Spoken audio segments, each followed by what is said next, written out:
मलाई है, ये भी ध्यान रखना है, हमारे लिए क्या होता है, सबसे हानिकारक होता है, यानी सबसे फैटल होता है। ठीक है, अब ये बात करें हम किसकी, कि इससे अफेक्टेड क्या होता है, ये है कि हमारा जो लिम्फेटिक सिस्टम है, क्या है, हमारा जो लिम्फेटिक सिस्टम है वो सबसे अधिक इससे इफेक्टिव होगा। होता क्या है इससे, होता ये है कि जो हमारे लिम्ब होते हैं ना, पैर होते हैं, पैरों में, जेनिटल ऑर्गन में जो लैंगिक अंग है, उन सभी में क्या होते हैं, स्वेलिंग आ जाती है, यानी सूजन बन जाती है। सूजन मीन्स ये सूज के काफ़ी मोटे हो जाते हैं। इसी कारण क्या कहते हैं, इसी कारण से इसे क्या कहेंगे हम लोग, हाथी पाँव कहते हैं। क्या कहते हैं, इसे कहते हैं बेटा हम लोग हाथी पाँव भी कहते हैं। सिंपल भाषा में ध्यान रखना है, लेकिन हेलिपेंटिसिस इसका नाम है, फिलेसिस इसका नाम है। ध्यान रखना, कई बार पूछा गया है, चाहे आपके बोर्ड एग्जाम हो या आपके कॉम्पिटिटिव एग्जाम हो, उन सब में ध्यान रखना है। ये तो पूछा गया है कि फिलेसिस का सेकंड नेम क्या है, या ऐसे कहते हैं कि एलिफेंटिसिस का सेकंड नेम क्या होता है, वो बताइए, और किससे ये फैलता है। दूसरा पॉइंट ये आता है कि सबसे हार्मफुल यानी हानिकारक जो एलिफेंटिसिस है वो किससे फैलता है, वो होता है आपका, कौन होता है, वो होता है वाउचेरिया मलाई होता है। कौन होता है, वाउचेरिया मलाई होने वाला है। अब ध्यान रखें दूसरी पॉइंट।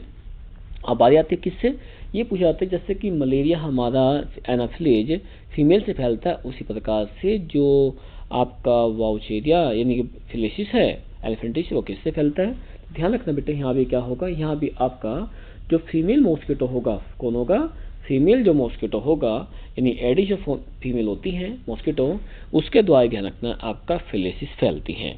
लेकिन ध्यान रखें, इसमें जो आपका मेल होता है, मेल किसी भी बीमारी, चाहे आपके पास में वाउचेरिया हो यानी एलिफेंटिसिस हो आपकी, या हो प्लाज्मोडियम यानी कि मलेरिया हो, इन सब के लिए मेल रेस्पॉन्सिबल यानी जिम्मेदार नहीं होता है। केवल कौन होती है, जो फीमेल यानी मादा जो मच्छर होती है, मादा जो मच्छर होती है वही बीमारियों को लेकर जाती है। इसी कारण से बीमारियों की जो वाहक होती है, चाहे फिलेसिस हो चाहे मलेरिया हो, उनके लिए फीमेल यानी मादा मच्छर होती है। क्लियर तक का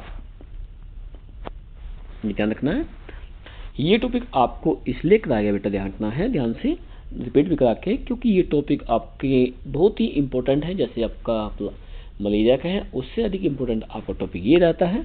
भले ही आपके पास में इसमें अधिक लंबे क्वेश्चन ना हो या आपके पास वो ना हो, लेकिन ध्यान रखें, बोर्ड में हो या कॉम्पिटिटिव एग्जाम में हो, उनमें सबसे अधिक क्वेश्चन आपसे पूछ लेता है। कैसे, फिलेसिस बताया आपको मैंने, फिलेसिस सेकंड नेम एलिफेंटिसिस, एलिफेंटिसिस सेकंड नेम फिलेसिस, किससे फैलता है आपके पास में, फीमेल मॉस्किटो से फैलता है, किससे फैलेगा, एडिस से फैलेगा।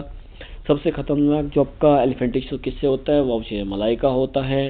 कि इफेक्टिव क्या होता है, लिम्फेटिक सिस्टम होता है। होता क्या है, जो लिम्ब और जेनिटल ऑर्गन है उनमें स्वेलिंग आ जाती है। देखो इतने क्वेश्चन छोटे टॉपिक से बन चुके आपके होंगे।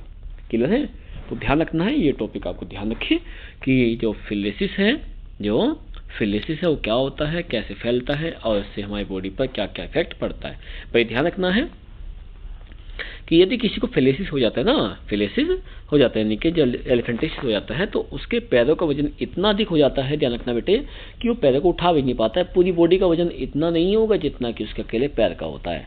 जैसे कहते हैं ना कि हाथी का पाँव उठता नहीं है, बहुत भारी होता है, उसी प्रकार से ध्यान रखना इसका पैर भी क्या होता है, काफ़ी भारी हो जाता है, वेट काफ़ी अधिक होता है। ठीक है, यानी सूर्य काफ़ी मोटा हो जाएगा। इस कारण से इसका वेट अधिक होने के कारण से इसे क्या कहते हैं, इसे हम एलिफेंटिसिस कहते हैं, यानी हाथी पाँव बीमारी कहा जाता है। क्लियर बेटा, यहाँ तक का आप लेके चलेंगे हम अगले टॉपिक के लिए।